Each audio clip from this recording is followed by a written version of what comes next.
Antes de iniciarmos o estudo da Palavra de Deus, vamos orar mais uma vez. Pai Santo que estás nos céus, estamos aqui na Tua presença em adoração. Como é bom estarmos na Tua presença louvando o Teu nome, com hinos de louvor, com orações, com o estudo da Tua Palavra.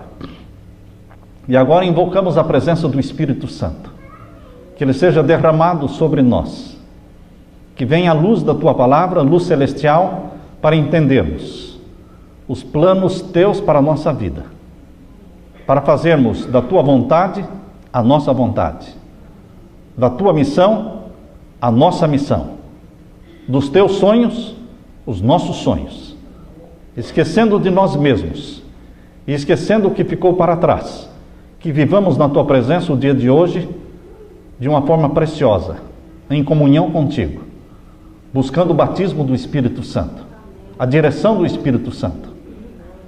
Que o Senhor responda os anseios de cada um que aqui está. O Senhor responda os desejos de cada alma, de cada coração, as necessidades de cada um, que confia no Senhor e que clama pela fé. Que o Senhor estenda a Tua bênção ao Gilberto, que está hospitalizado. Que a Tua graça o cubra, porque a Tua graça é inexplicável, a Tua graça é infinita, a Tua graça é a razão da nossa salvação. Dá-nos a Tua direção agora ao abrirmos a Tua palavra, falando ao nosso coração. E abençoa o pastor desta igreja, pastor Alexandre, que ele tenha um ministério muito abençoado, e abençoe a família dele também, Pai, em nome de Jesus. Amém.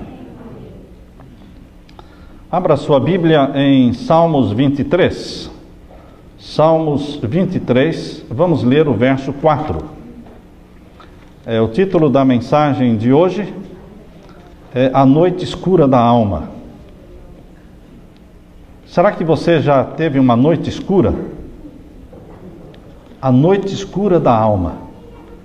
Quem ainda não teve uma noite escura? Eu não tive uma noite escura, eu tive um mês escuro. O mês de dezembro de 2007 foi um mês escuro em minha alma. E em meio à noite escura, você clama, você chora, você desabafa, você reclama, você louva, você faz tudo. Diante de Deus, aos pés de Jesus, nós fazemos tudo. Nós derramamos o nosso coração, nós nos angustiamos, nós confessamos os nossos pecados, nós buscamos resposta para as nossas dúvidas, nós buscamos razão para a nossa vida aqui nesta terra. Isso acontece durante a noite escura da nossa alma. E aqui diz em Salmos 23, verso 4: ainda que eu ande pelo vale da sombra da morte, não temerei mal algum, porque Tu estás comigo, a Tua vara e o Teu cajado me consolam. A noite escura existirá na sua vida. Se você ainda não passou por ela, você vai passar por ela.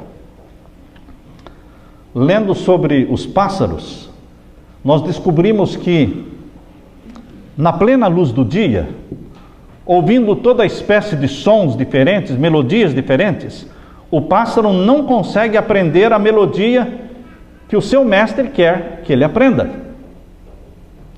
Ele aprende pedacinhos aqui, pedacinhos ali, mistura com outras coisas e fica aquela confusão na mente do pássaro. Então os especialistas dizem que o mestre que quer ensinar o seu pássaro a cantar uma melodia específica, ele isola a gaiola, cobre a gaiola com um pano escuro para que não haja luz, e o pássaro fica ali dentro da gaiola escura, num lugar isolado, de silêncio. E enquanto ele está naquele local isolado e no escuro, o seu mestre repete e repete, vez após vez, a melodia que quer que aquele pássaro aprenda. Vai repetindo e repetindo, quantas vezes forem necessárias, até que aquele pássaro aprende finalmente a cantar perfeitamente a melodia que o seu mestre planejou que ele cantasse. E só então o mestre descobre a gaiola, deixa a luz entrar, traz o pássaro para o meio das pessoas, para o meio do ambiente onde estão outros sons, outras melodias, outros barulhos. Mas agora, aquela melodia está gravada para sempre no cérebro daquele pássaro. Ele nunca mais vai esquecer aquela melodia, e ele a canta perfeitamente.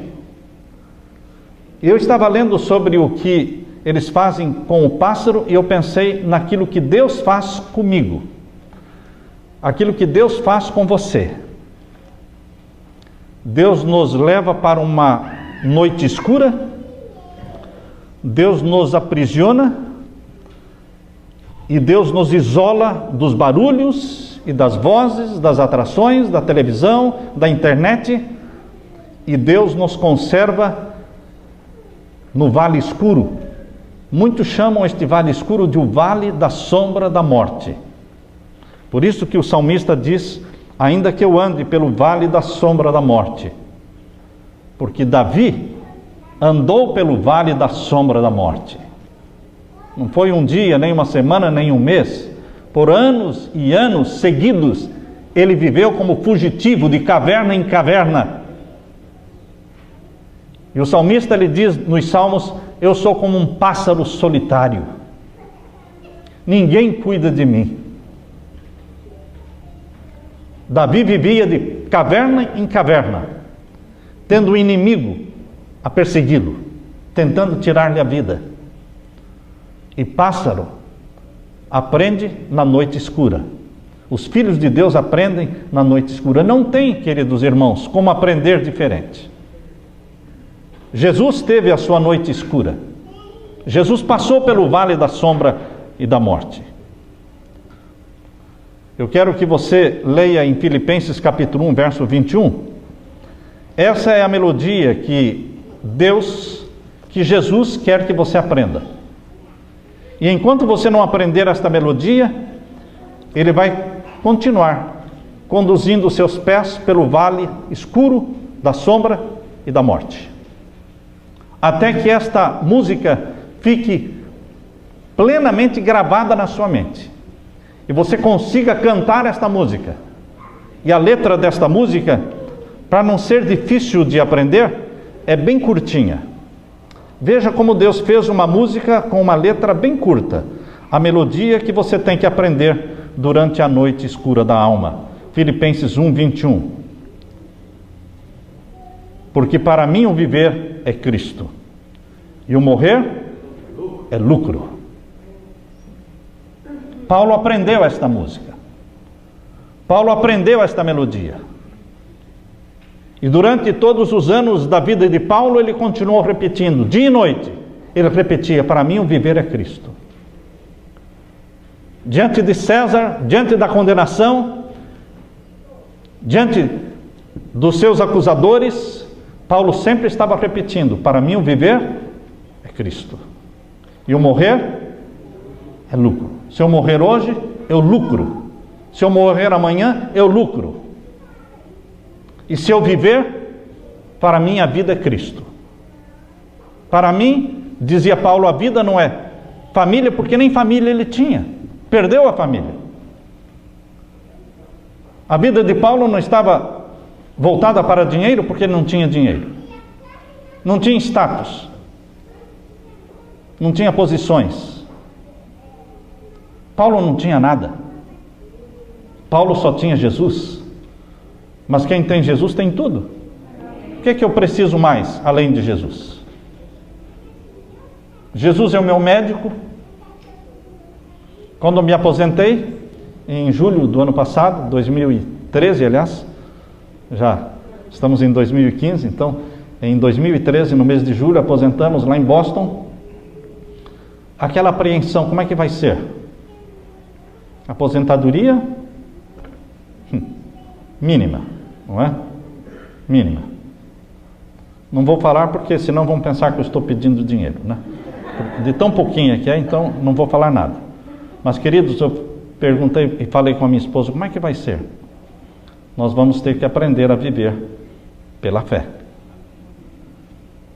E, queridos, Deus vai nos conduzindo pelos vales escuros, mas Ele nunca se esquece de nós.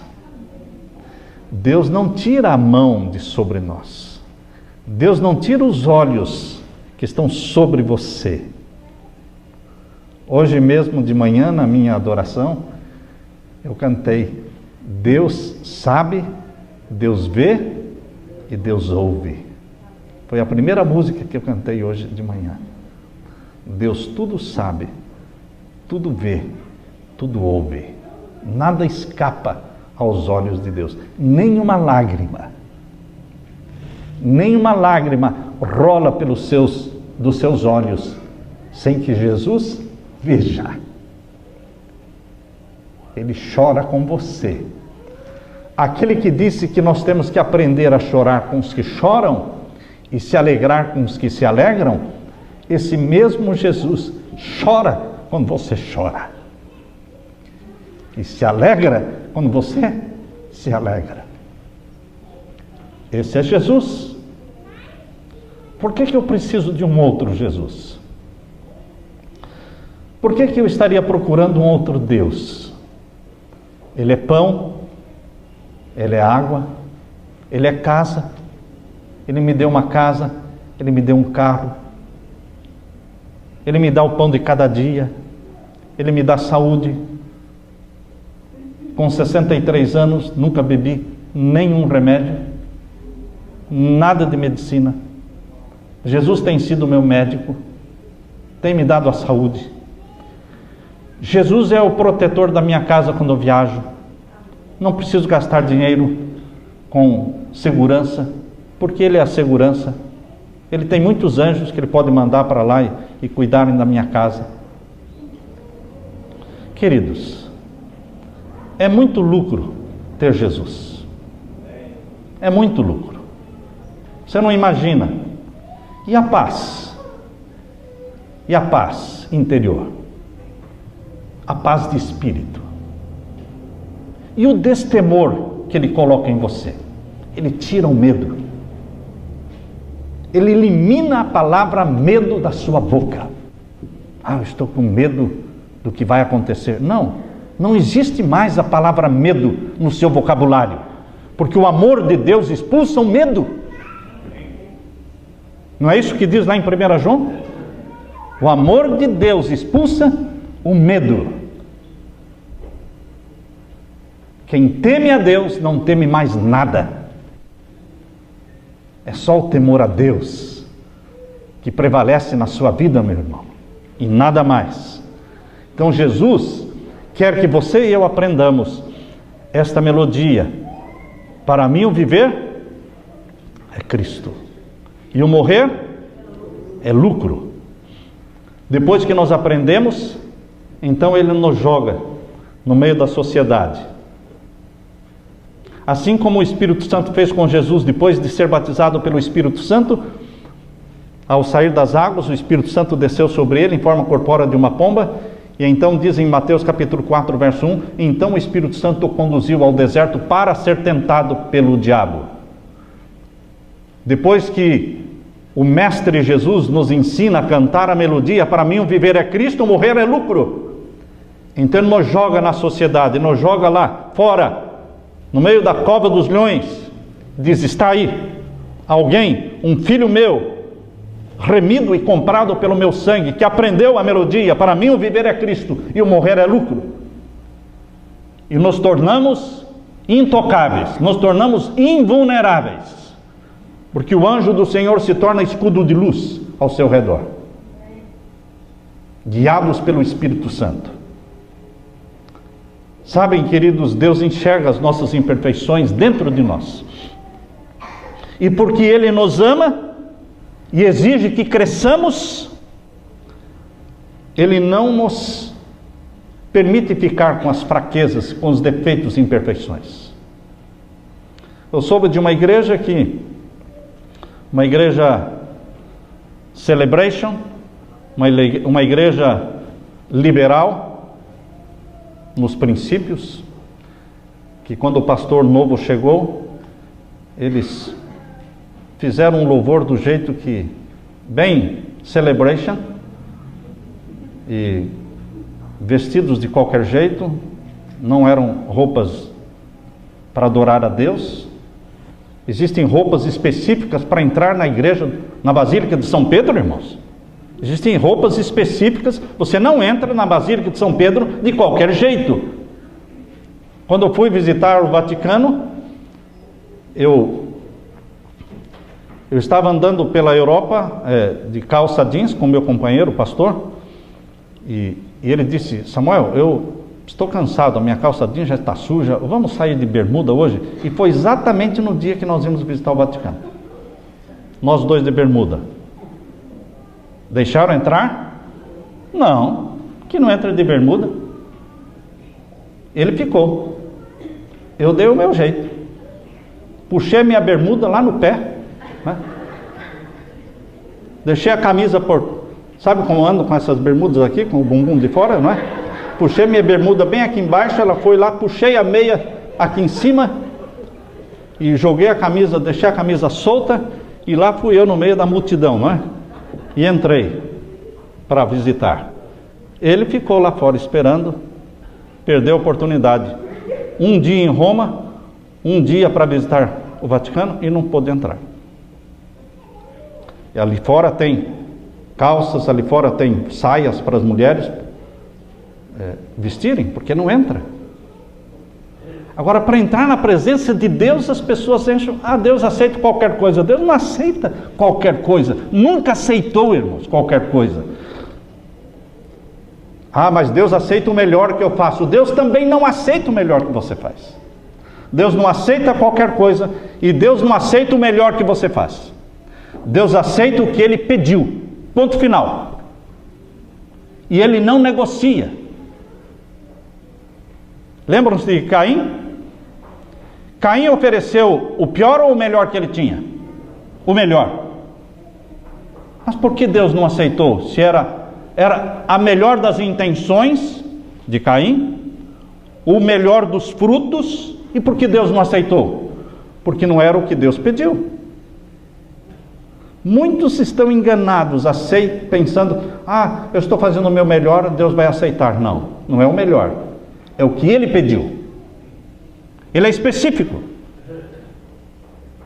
Então, queridos, quando o pastor chegou, eles disseram: nós somos assim, pastor, e nós queremos que o senhor nos aceite como nós somos.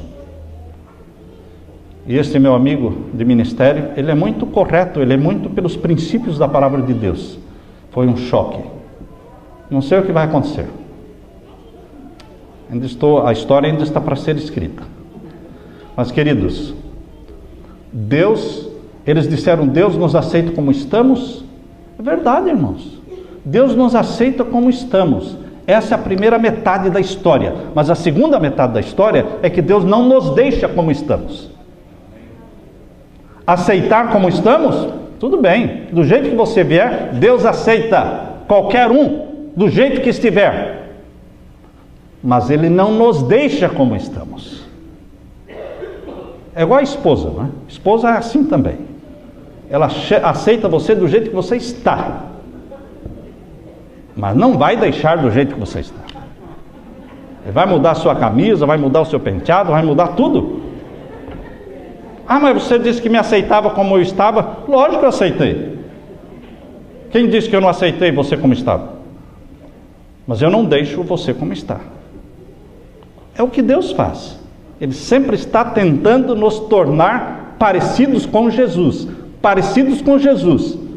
Até o ponto que você seja confundido com Jesus.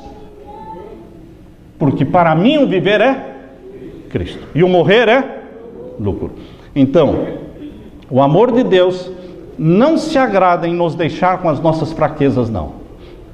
Esse temperamento ruim que você tem, esse de estupim curto, outros que não tem nem estupim, nem pavio. Deus aceita você assim, mas Deus não deixa você assim, porque Ele tem um temperamento para dar para você que é o de Jesus. Então você vai parar de falar, eu sou assim, eu nasci assim, vou morrer assim. Como morrer assim? E o temperamento de Jesus? E a mente de Jesus? E todo esse padrão, essa matéria celestial que o Espírito Santo tem para comunicar para você, para implantar em você. Então, para que serve o Espírito Santo? Para que serve a mente de Cristo? O amor de Deus não se agrada em nos deixar nas nossas fraquezas. E por essa razão Ele permite a noite escura na nossa alma. E na noite escura a gente chora muito. Eu não tenho vergonha de dizer, eu choro muito. Hoje já chorei. Hoje já chorei. Não choro na frente das pessoas, não choro, choro sozinho, eu e Jesus. Choro de alegria, choro de emoção, choro quando vou cantar os hinos de louvor a Deus, eu e Jesus. Como é bom você ter comunhão com Jesus, irmãos. Nas horas caladas, quando o sol ainda não nasceu. Quando o sol ainda não nasceu, você sozinho no escuro, ajoelhado aos pés de Jesus. É só isso que vale, irmãos. É só isso que vale. O resto é resto. Quando você dá prioridade para estas horas aos pés de Jesus, Deus cuida das outras partes da sua vida. Deus cuida da sua esposa, cuida dos seus filhos. Você, pai, tem que se consagrar a Jesus. Ah, mas o meu filho está mal, o meu filho está ruim, meu filho está revoltado, meu filho está drogado. Pare de pensar no filho. Pense em Jesus, por favor. Consagre-se a Jesus. Porque Jesus só vai abençoar o seu filho quando você se consagrar a Ele. Deus abençoou Isaac por amor a Abraão. Deus abençoou Jacó por amor a Isaac. Deus abençoou José por amor a Jacó. E assim vai. Ah, você quer uma bênção para o seu filho? Então consagre-se. Não é consagrar o filho a Jesus. Você se consagra a Jesus. E Deus cuida do que é seu. Você tem... Esta semana, quando eu falei isso para uma esposa, eu disse, arranque de casa tudo que não é de Deus. Arranque. Tudo que é da Disney, tudo que é DVD, tudo que é filme. Mesmo que, mas eu não assisto, mas está lá dentro. Arranca, joga fora. Bebida alcoólica, mas tem vinho lá, tal. Joga fora. Não, mas joga fora. Você quer uma bênção para o seu filho? Quero. Então você se consagra a Deus. E a bênção vem.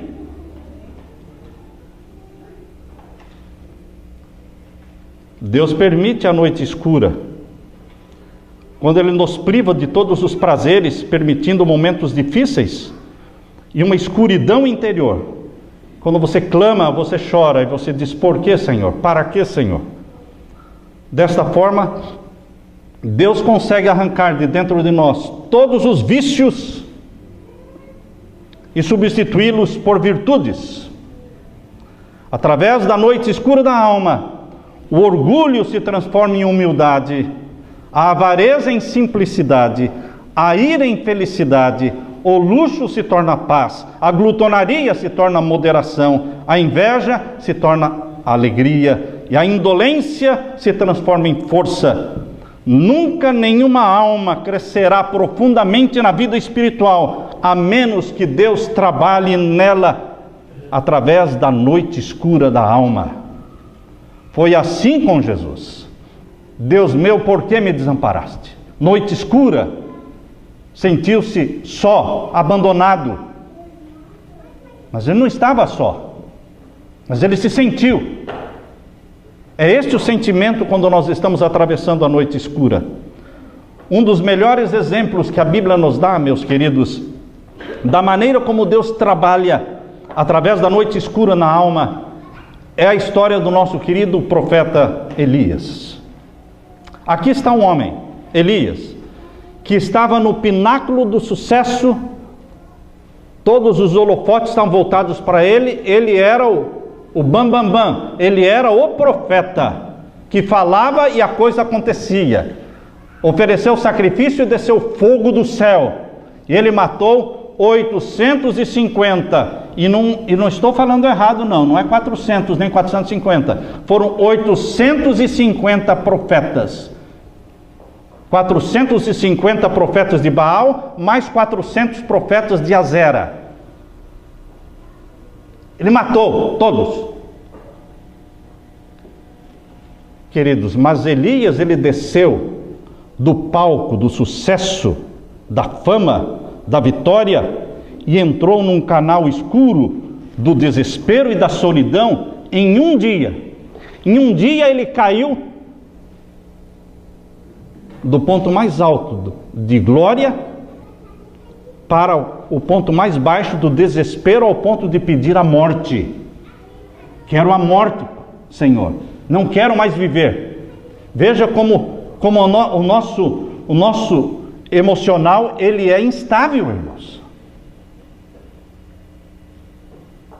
Não. Você está instável porque você não tem Jesus. Elias não tinha Jesus, não? Queridos, nosso emocional é instável. Nós às vezes estamos chorando de alegria e de repente começamos a chorar de desespero. Nós somos instáveis, nós somos frágeis, nós somos fracos. Eu quero que você leia comigo agora 1 Reis capítulo 19, primeiro livro de Reis capítulo 19, verso 1 a 5. Primeiro livro de Reis capítulo 19, versos 1 a 5. Aqui lemos: E Acabe fez saber a Jezabel tudo quanto Elias havia feito, e como totalmente matara todos os profetas à espada. Esse todos foram 850. Então Jezabel mandou um mensageiro a Elias, a dizer-lhe: Assim me façam os deuses, e outro tanto, se de certo amanhã, a estas horas, não puser a tua vida como a um deles. E o que aconteceu? Verso 3: O que vendo Elias, se levantou, e para escapar com vida, se foi, e veio a Berseba, que é de Judá, e deixou ali o seu moço.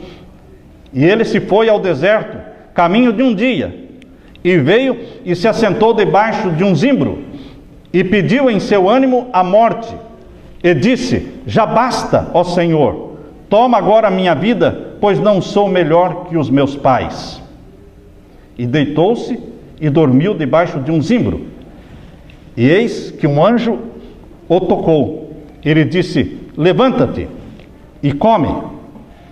Queridos, cheio de medo de uma mulher, o profeta mais corajoso da Bíblia, Elias, fugiu de uma mulher. Uma mulher irada, determinada, fique longe dela.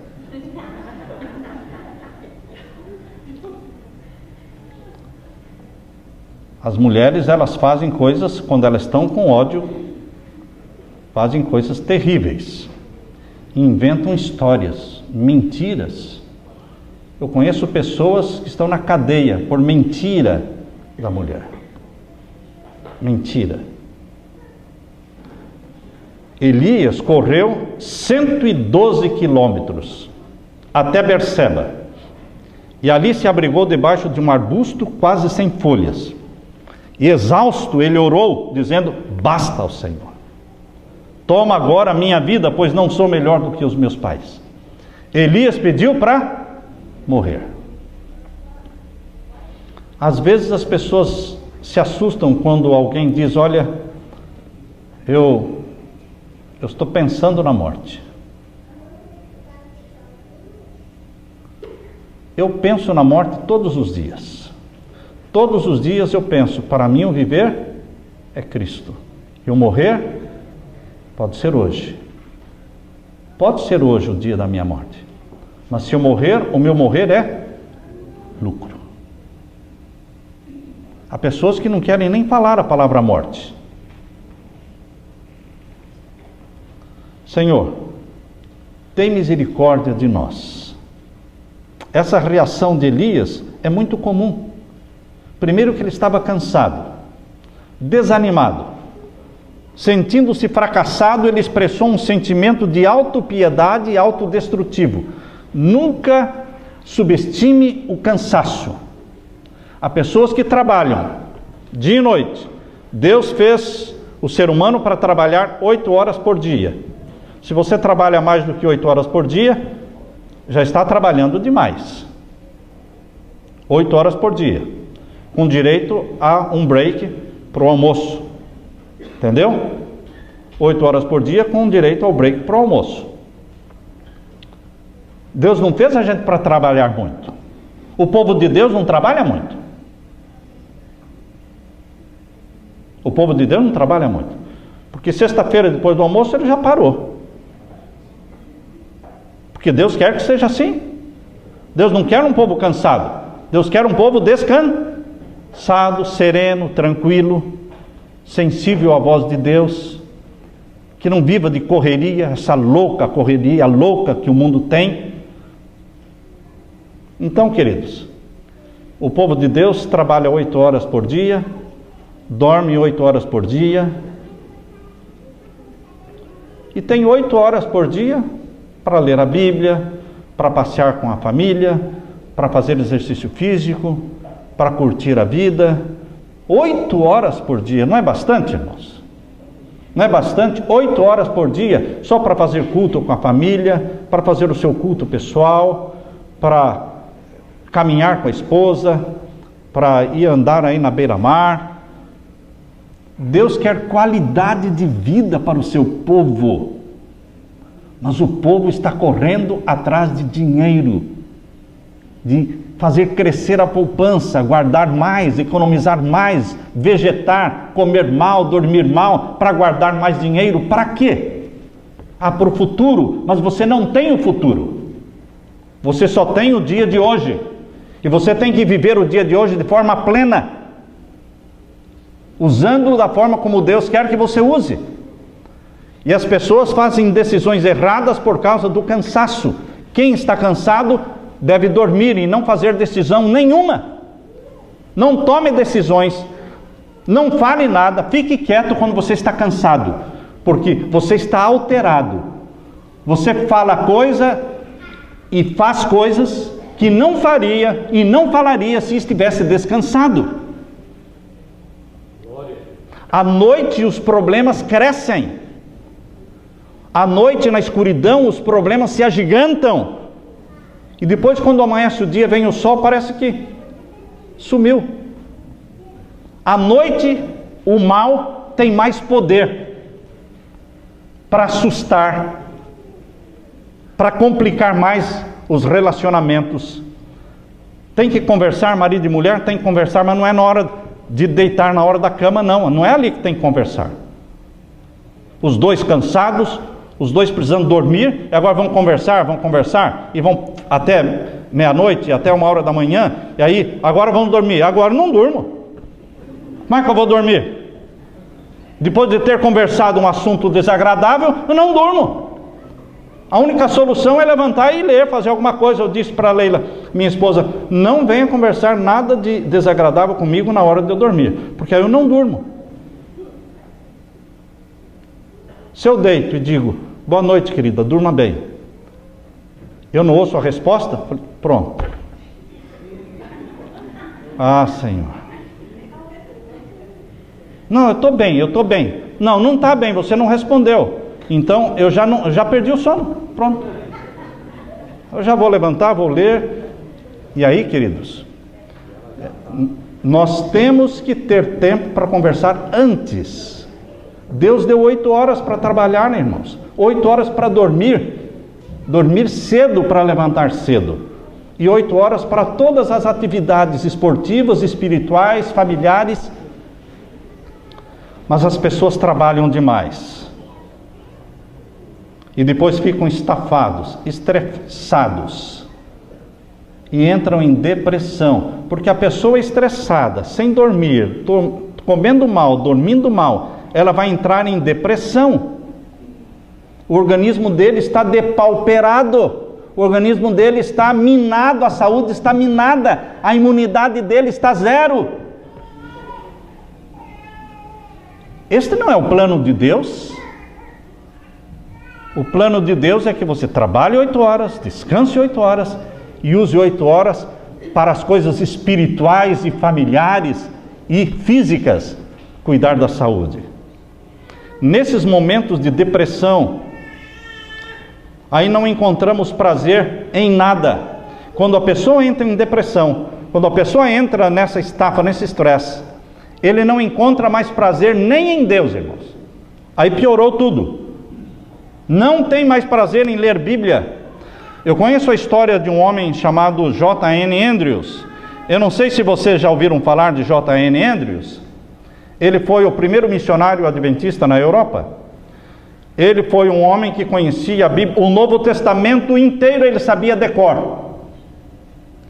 Ele não sabia um livro da Bíblia decor, o Mateus, o João, o Lucas. Ele sabia o Novo Testamento decor. Como? Não sei. Ele sabia decor. Foi o maior teólogo adventista. Se tornou presidente da Conferência Geral. Mas, queridos, esse homem, ele entrou numa depressão tão profunda, que chegou num ponto em que ele não queria mais ler Bíblia, nem dar estudos bíblicos. E ele então foi com a esposa para uma fazenda, a fazenda do sogro. Ele foi para a fazenda do sogro e ele ficou lá 2 anos trabalhando com a terra. Sem Bíblia, sem estudo bíblico, sem sermão, sem nada. Ele era um pastor. Mas ele ficou o quê? Esgotado. E depois de 2 anos trabalhando com a terra, recuperou o gosto pelo estudo da palavra de Deus. Voltou e se tornou presidente da Conferência Geral da Igreja Adventista. E daí ele foi enviado para a Europa, se tornou o primeiro missionário adventista na Europa. Nós não podemos subestimar o quê? O cansaço. Quando você está cansado, você não precisa de cafeína, não. Ah, eu preciso tomar um cafezinho. Não, você não precisa de um cafezinho. Você precisa de dormir. Quando você está dirigindo, está com sono, não é um Monster que você tem que beber uma latinha de Monster. Não. Um Red Bull. Não. O que você precisa é parar e dormir. É pecado você forçar o organismo a ir além do que as forças e as energias permitem. É pecado. Ah, se eu não fizer isso, eu não tenho ânimo para o trabalho. Mas quem dá ânimo para o trabalho é Deus, não é um Red Bull. Você se levanta de manhã, se alimente bem. A melhor refeição do dia é a da manhã, comer bastante. E a da noite na janta é como um pobre, um mendigo que não tem que comer à noite, bem pouquinho.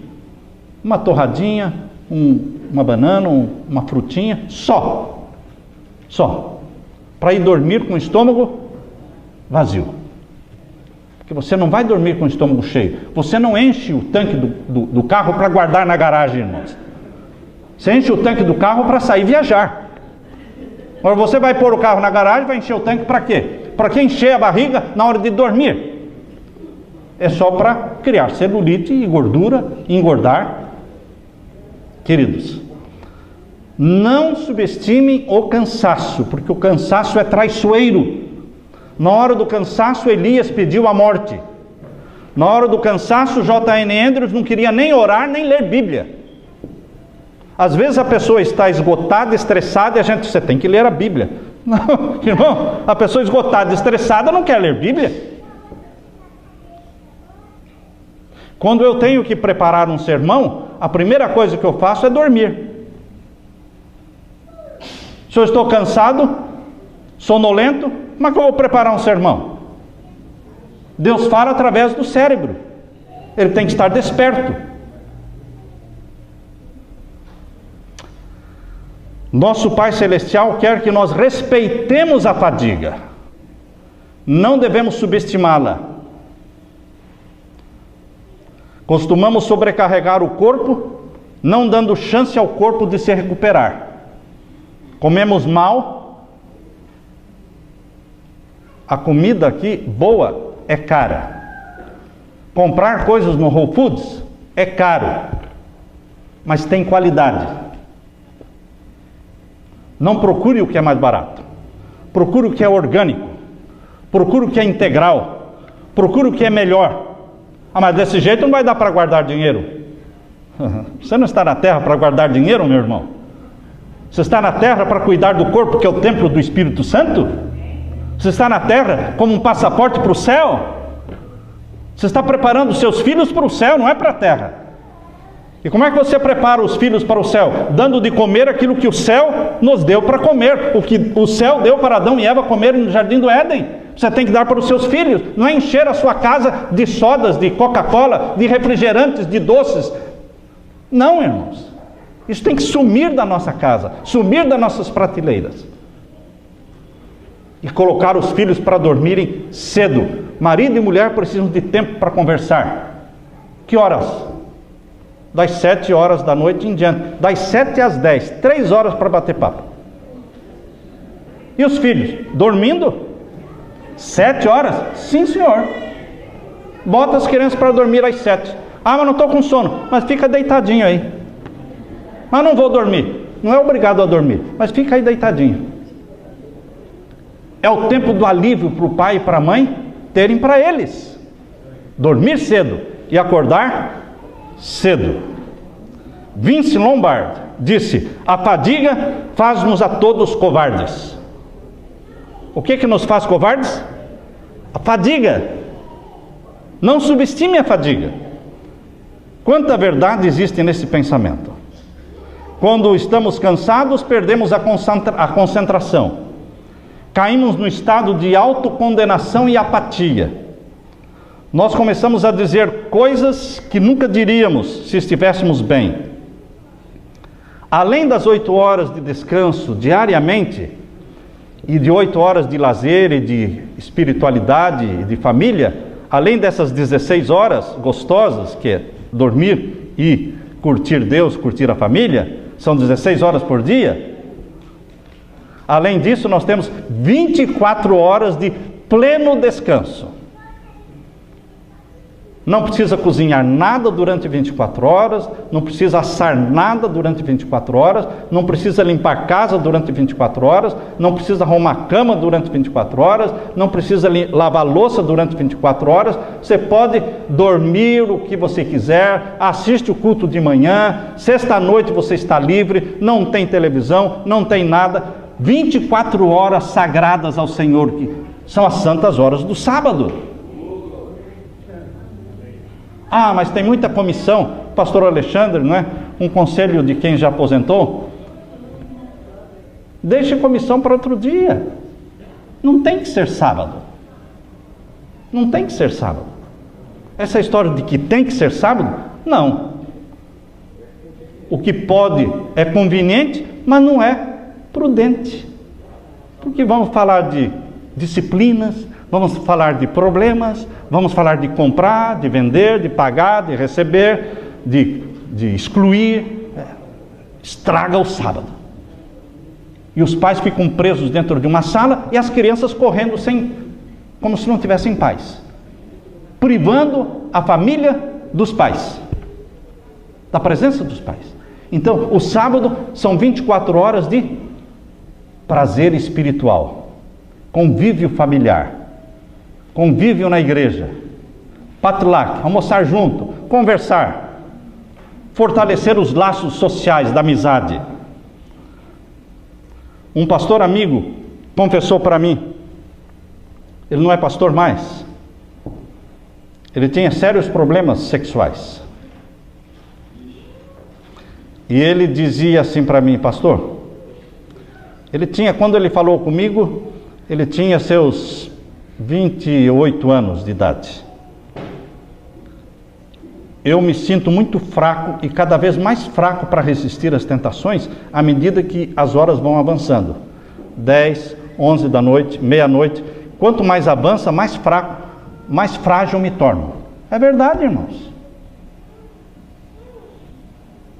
Você quer fugir da tentação? Durma cedo. Foge da tentação de querer comer, que quem vai deitar tarde quer comer, não é? E foge da tentação da internet, foge de um monte de tentação, dormindo o quê? Cedo.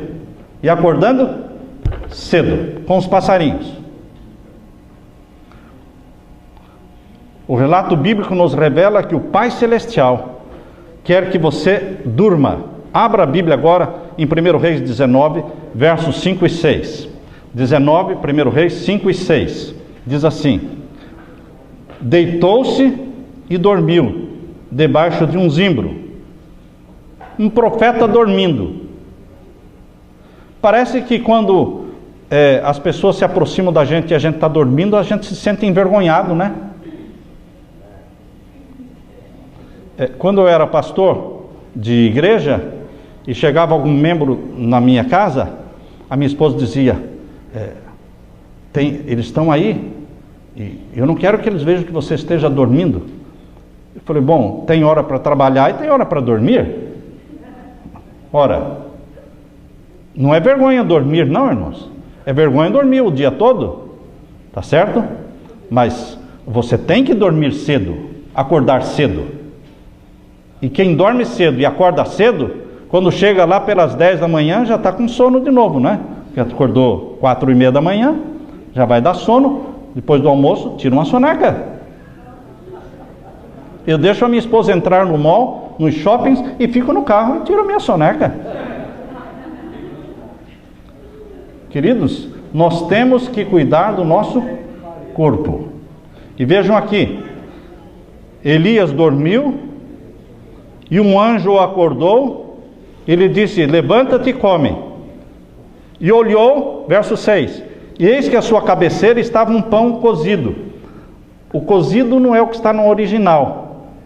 Na realidade, o pão foi assado, né? O anjo assou o pão sobre as brasas, está vendo aí? Foi assado. E uma botija de água. O que o anjo preparou? Um gostoso pão. Deveria ser integral, logicamente. Não é esse pão branco que você compra e que não vale nada. Tem nada de nutrientes. Então, um pão gostoso, ele foi preparado pelo anjo. Que privilégio. E uma botija de água. Não foi refrigerante, não foi suco, não foi Coca-Cola, foi água, irmãos. O que Deus prometeu para o povo, os santos do Altíssimo receberão no tempo da perseguição, irmãos, seu pão e sua água serão certos. Nós temos que aprender a valorizar a água, de preferência alcalina, certo? Água sem flúor, água bem escolhida, bem selecionada, e pão. Pão integral, pão saudável. Nós temos que aprender a valorizar aquilo que Deus vai nos dar no tempo da perseguição. Senão nós vamos reclamar naquele tempo, como os reclamões que reclamaram do maná que Deus dava para eles. Amaldiçoaram o maná. Por quê? Estavam só pensando em quê? Nos panelões de carne do Egito. Nós temos que valorizar a água e pão. Coisas saudáveis que Deus fez para a sua saúde. Era um pão e uma botija de água. E comeu e bebeu e o quê? Tornou a dormir. E Deus achou ruim? Ô, seu preguiçoso, você comeu, bebeu e agora deita e dorme de novo? Ele já tinha dormido, mas ele dormiu de novo. O que aconteceu com Elias? Ele estava deprimido. E a pessoa com depressão quer o quê? Quer dormir. Mas Deus cuidou dele. Ele dormiu de novo. E agora o verso 7. E o anjo do Senhor tornou pela segunda vez e tocou Elias e disse: levanta-te e come de novo. Certo, o anjo deixou passar o quê? Umas 4, 5 horas depois do primeiro lanche. Não foi em seguida. E acordou e disse: levanta de novo e come, preparei outro lanche para você. Levanta-te e come, porque muito comprido te será o caminho. Comprido era 40 dias de jornada, irmãos. Come, porque muito comprido será o caminho. Põe comprido nisso, irmãos. Foi com aquele lanche, ele caminhou 40 dias até chegar no Monte Sinai. Ele foi até o Monte Sinai, o Monte Horebe, na Bíblia é o Monte Sinai. E ali subiu no monte e se escondeu dentro de uma caverna. Ele ainda estava o quê? Deprimido. Ele ainda não queria nada. Se escondeu dentro de uma caverna. Diz aí o verso 8: levantou-se, pois, e comeu e bebeu, e com a força daquela comida, caminhou 40 dias e 40 noites até Horebe, o monte de Deus, que é o monte Sinai. E ali entrou numa caverna, e passou ali a noite. E eis que a palavra do Senhor veio a ele. O que ele ficou fazendo dentro da caverna, irmãos? Dormindo. E a palavra de Deus veio aos... Veja, quando você precisa descansar, Deus deixa você descansar. Deus não condena você. Tem momento que é dormir mesmo, e dormir, porque as pessoas se esgotam a tal ponto que leva muito tempo para o organismo se recuperar. Eis que a palavra do Senhor veio a ele e lhe disse: que fazes aqui, Elias? Agora Deus conversando com ele: que fazes aqui? E ele disse: tenho sido muito zeloso pelo Senhor Deus dos exércitos. Ele estava falando aquilo que Deus já sabia, não é? Tenho sido muito zeloso pelo Senhor Deus dos exércitos, porque os filhos de Israel deixaram o teu concerto, derribaram os teus altares. Só estava falando a verdade, tudo era verdade. Mataram os teus profetas à espada, e eu fiquei só, e busco a minha vida para me atirarem. E ele lhe disse, Deus falou para Elias: sai para fora, chega de se esconder, sai da toca, põe-te neste monte perante a face do Senhor. E eis que passava o Senhor como também um grande e forte vento, que fendia os montes e quebrava as penhas diante da face do Senhor. Porém, o Senhor não estava no vento. E depois do vento, um terremoto. Também o Senhor não estava no terremoto. E depois do terremoto, um fogo. Porém, também o Senhor não estava no fogo. E depois do fogo, uma voz mansa e delicada. E sucedeu que, ouvindo Elias aquela voz mansa e delicada, envolveu o seu rosto na sua capa, e saiu para fora, e pôs-se à entrada da caverna. E eis que veio a ele uma voz que dizia: que fazes aqui, Elias? Elias conhecia Deus, sabia que Deus não estava na tempestade, nem no terremoto, nem no fogo. Mas quando Deus apareceu de uma forma mansa e delicada, uma brisa suave, ele falou: esse é o Deus. O Deus da Bíblia trabalha no silêncio, na quietude. O Deus da Bíblia diz para você: aquietai-vos e sabei que eu sou Deus. Não é correndo, não é fazendo o máximo de trabalho por dia, não é deitando tarde, não é levantando de madrugada, não é nessa correria louca que você descobre que Deus é Deus. É quando você se aquieta. Aquietai-vos e sabei que eu sou Deus. Nós precisamos aprender a fazer silêncio, porque o Espírito Santo fala no silêncio, na quietude da noite, na quietude da madrugada, no meio da natureza. Você ouve e sente a presença de Deus. Elias pensou que o fim tinha chegado e que ele queria morrer. Mas Deus disse: Elias, eu ainda tenho uma missão para você.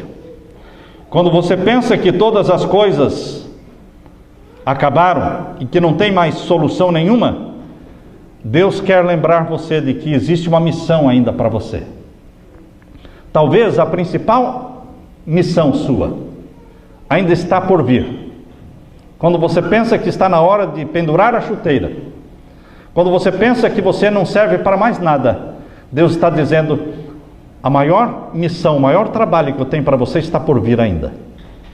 Deus disse para Elias: não é hora de você morrer ainda. O que eu quero que você faça? Veja aí, Deus disse para Elias, em 1 Reis, capítulo 19, e o verso 14 em diante, e ele disse: eu tenho sido em extremo zeloso, Senhor dos exércitos. Vamos ler mais lá embaixo, não é? Verso 15.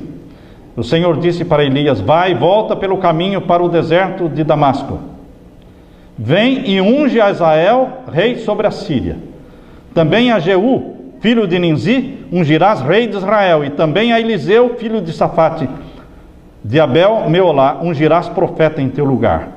E há de ser que o que escapar da espada de Azael, matá-lo-á Jeú, e o que escapar da espada de Jeú, matá-lo-á Eliseu. Também eu fiz ficar em Israel 7.000, todos os joelhos que se não dobraram a Baal, e toda a boca que o não beijou. Deus tem um remanescente, meu irmão. Deus tem um remanescente dentro da igreja adventista. Deus tem um remanescente dentro da igreja católica e de todas as religiões do mundo. Deus tem pessoas sinceras que amam a Deus, que não conhecem toda a verdade que você conhece.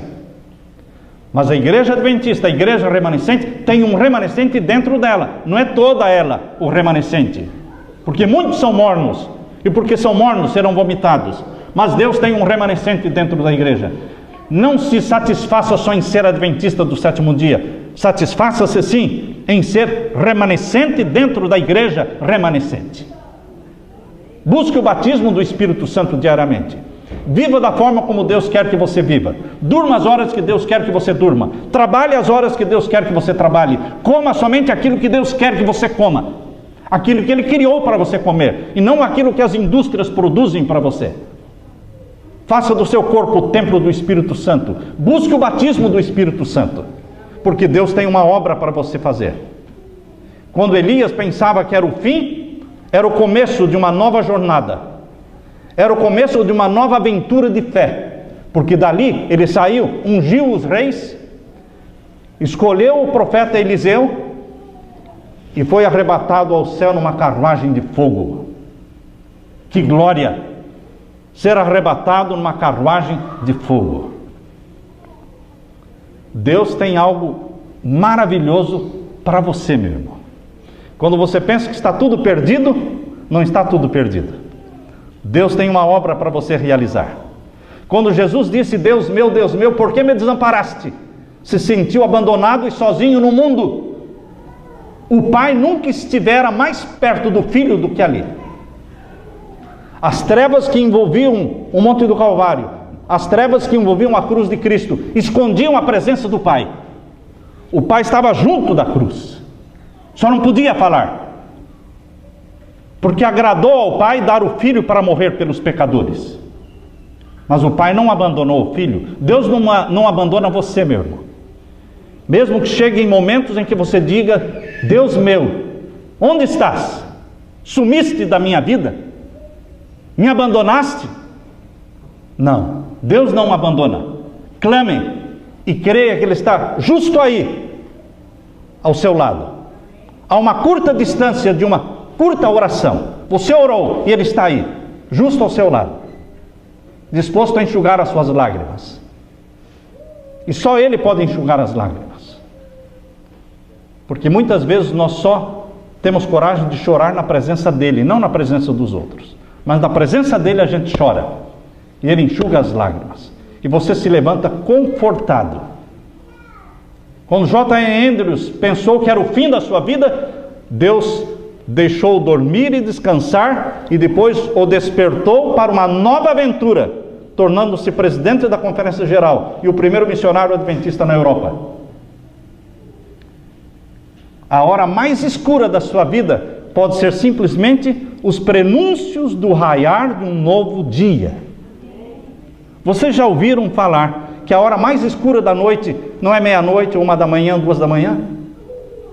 A hora mais escura da noite é justo antes de raiar o dia, antes da alvorada. É a hora mais escura. Pode ser que a sua hora mais escura, a noite da sua alma, seja somente o prenúncio das maravilhas, dos prodígios, dos milagres e das mudanças que Deus quer fazer na sua vida, meu irmão. Não desista. Eu termino lendo para você Isaías 43.